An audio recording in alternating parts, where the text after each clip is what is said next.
Sorika, good evening. Welcome to Thai PBS English News Service. Tonight you're with me, Rungtip Chotnapalai. This morning, the son of a Red Bull executive admitted that he drove the Ferrari sports car that hit a police officer riding his motorcycle. Meanwhile, a crime suppression inspector at Thong Lo Station is being transferred to an inactive post in the Metropolitan Police Station. After 5 hours of testimony, Borayut Yuvithaya, son of a Red Bull executive, admitted that he was the driver of the Ferrari that hit and killed Police Senior Sergeant Major Vichienkan Pasert, who Borayut claimed swerved in front of him. Police Senior Sergeant Major Vichien of Thong Lo Police Station died near Sukhumvit 47th while he was on the way to investigate a case in the area. The driver of the Ferrari fled the scene of the accident. Lawyer for the driver of the Ferrari said that Borayut had not intended to hit and run, but he panicked and rushed home to consult with his parents. Bail was set at 500,000 baht. Meanwhile, Police Lieutenant General Kamronwit Thuprachang, Metropolitan Police Commander, transferred Police Lieutenant Colonel Pannapon Nam Myung, a crime suppression inspector at Thong Lo Station, to an inactive post. Kamronwit pointed out that Pannapon tried to find someone else to use as a scapegoat and pretend to be the driver of the Ferrari. Italian Thai development has given way to the Thai government to administer the Dawei Deep Sea Port project after finding that the amount of money needed to proceed with the project exceeds the company's financial capability. The Office of the National Economic and Social Development Board said that the Thai government is preparing to propose an investment plan to the Burmese government while seeking a joint venture with Japanese firms. Italian Thai Development, or ITD, established the Dawei development in 2010, registering the firm at around 3 billion baht. Then ITD held 100% stake and absolute control over the administration and development of the Dawei Deep Sea Port project in Myanmar, worth 1.5 trillion baht. The company signed a memorandum of understanding with the Burmese government and hence become the project's concessionaire for a period of 60 years and is entitled to extend the concession when it expires. However, at the latest meeting with the Office of the National Economic and Social Development Board and the Finance Ministry, ITD was found to have reduced its share to 25% on two sub-projects whose first phases are estimated to cost a total of 120 billion baht. The Thai government is now charged with allocating the remaining shares to new prospective investors. Akom Termpiya Phaisit, Secretary General of the Office of the National Economic and Social Development Board, said that the Thai government is preparing to propose an investment plan on industrial estates and the Dawei Deep Sea Port for the Burmese government's consideration so that the project can move on. The Secretary General also advised that the investment involves more stakeholders such as direct investments by the Thai government, the Burmese government and Italian Thai development. Additionally, the project could be registered as a company or a state enterprise, and the two governments can help by finding investors. At present, many foreign firms are particularly eager to invest in the Dawei Deep Sea Port project, especially those from Japan. Export is the key factor in Thailand's economic growth, with as much as 70% of the country's GDP derived from the export sector. Earlier, I talked to the Professor Sompop Manarangsan, the president of the Panyapivat Institute of Management, who said that Thailand should focus more on internal factors such as consumer volume, private investment and government expenditure, rather than external matters. He also suggested ways that Thailand could keep GDP sustainable. No, impossible, because last year Thai export grew up about 15%. This year I think that it may be a bit more than 5%, 5 to 6% at most, I think. So because the base is quite high already. Yeah, so 5 to 6% is realistically speaking. You think that what sector of the export that would, you think that would go down, decrease? I think the garment, textile and garment and food. I think that agricultural product that two major export items may be declined this year. But anyway, we may be replaced by auto sector, particularly for automobile. The export boom is quite flourishing today. It export more. The boom, the growth rate of the Thai automobile export has been more than 20% in the first half of the year. And then electronic and so not so bad, I think. But anyway, I think for garment and food, processed food and agricultural product, we faced with both the declining of the price and also the volume of the consumption in the world also diminishing. But this year we see the slowdown of the economy in the U.S., in the Euro, also China and Japan. Any hope? I think that external factor, we cannot rely much on the external factor. We have to rely more to the internal sectors, particularly for consumption. Fortunately, I think that the first half of the year, the consumption grew up quite impressively. It grew up more than 5%, about 5.3%. That is quite impressive, I think. And private investment also grew up more than 10%, double-digit growth. That's quite, I think that is the more crucial role. That factor playing more crucial role for the GDP sustaining for this year. Thailand, Indonesia and Malaysia have confirmed their cooperation in cutting exports of rubber and will invite Vietnam to join the International Rubber Consortium to ensure stability in rubber prices in the long run. After returning from a visit to Indonesia to discuss the problem of low rubber prices, Deputy Agriculture Minister Dattawut Saikia said that Thailand, Indonesia and Malaysia are determined to cooperate in the ongoing reduction of exports of rubber by a total amount of 300,000 tons. The Deputy Agriculture Minister will be visiting Malaysia this week.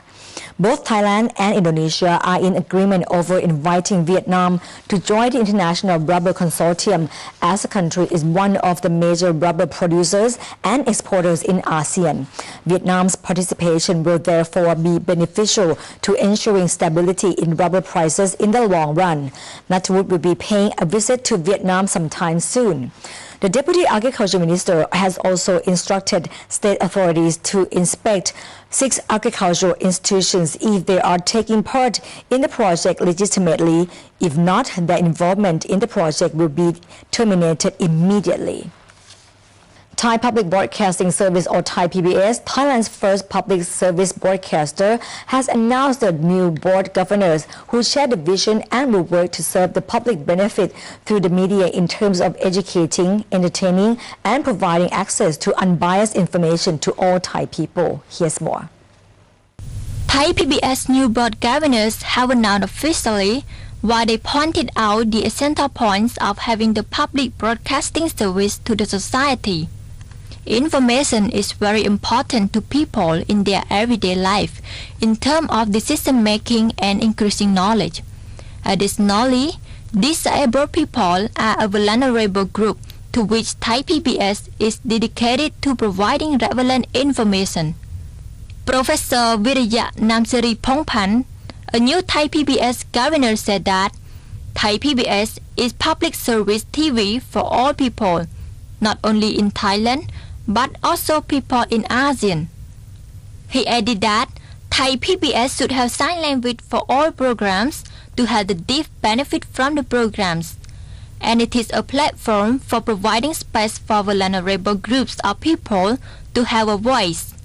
In ASEAN country, these disabled people or other vulnerable group left out from the society. We should empower those people to live in the society with happiness with the other. Public television should be the television include everyone or access to everyone. While everyone can access information, it is crucial to provide them with the most up-to-date, unbiased, and in-depth new coverage. Professor Pranit Thinakon pointed out that She wants to see more investigative reporting about current issues in society. She gave the example that if economic problems occur, the reporter must dig deep into the background of the story and report different viewpoints in an investigative report. Being a public broadcasting station, people might trust you, your viewpoint in your investigation. But we have to make sure that our staff are very accurate in their information, well balanced, cover all sides, and then present the issue to the public to decide. My vision is ThaiPBS for the good media and the quality and the good governance for the public. The good media, it means ThaiPBS have the moral, ethic, and good governance for social. Meanwhile, Somsi Han Anand Thasuk and other members of the ThaiPBS News Board Governor stressed the importance of providing independent news to public, as the main funding of ThaiPBS came from tax on alcohol and tobacco, so ThaiPBS News can keep their work independent and accurate. I think there is no problem about this, to use this kind of syntax. It doesn't mean that you will not mention about the tobacco or the alcohol at all. We still need to campaign to the people, to the public, that how to reduce the alcohol drinking and smoking, cigarette. So we need to tackle this problem of the society. ThaiPBS will keep updating you for the public as well, trying to encourage the public participation for a democratic society. Kieu Chariya, ThaiPBS. Thank you, Sharia. 14 miners have been confirmed dead and one is missing after a gas blast occurred in a coal mine on yesterday in East China Jiangxi province. Officials from the rescue headquarters said 38 miners were working underground in the Guaokeng coal mine of the Plunging mining when the accident happened. 14 men died and another 23 miners have been rescued. At least 2 were injured, sent to hospital. A head of Mine Protection Corps of Jiangxi said that now they have 7 rescue teams with 80 members working on the rescue and recovery effort. He added that while the rescuers are rushing to reach the missing miners, the teams have found that there was an underground explosion and providing ventilation is the immediate priority. However, the efforts are being hindered by high temperatures in some parts of the tunnel network. An investigation into the cause of the accident is already underway. South Koreans in Seoul expressed their sadness today over the death of the controversial self-proclaimed Messiah and founder of the Unification Church, Reverend Myung. According to a spokesman for the Unification Church, Myung died today at the age of 92 at a church-owned hospital near his home in Gapyeong County, northeast of Seoul, 2 weeks after being taken to hospital with pneumonia. The church will hold a 13-day mourning period beginning today and start accepting mourners on Thursday at a multi-purpose gym in its nearby religious center. The funeral will be held on the 15th of September, and Myung will be buried at nearby Chunseong Mountain, where his home is located. Myung founded his Bible-based religion in Seoul in 1954, a year after the Korean War ended, saying Jesus Christ personally called on him to complete his work.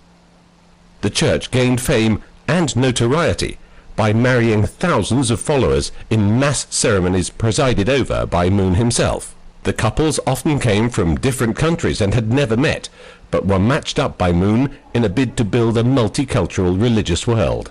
Myung began building a relationship with North Korea in 1991, even meeting with the country's founder Kim Il-sung. When Kim died in 1994, Myung sent a condolence delegation to North Korea, drawing criticism from conservatives at home. South Korean Unification Ministry spokesman Kim Hyung-suk denied rumors that a North Korean delegation would attend the funeral. Hugh Adams, ThaiPBS.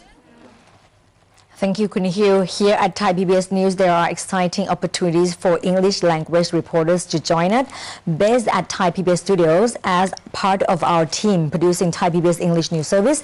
If you would like more information, please visit the Thai PBS website. And if you are interested, send your resume to us at job@thaipbs.or.th. And that wraps up tonight's edition of Thai PBS English News Service. Thank you for watching. I'm Rung Tip Chodapalai. Have a good night. Sawadee ka.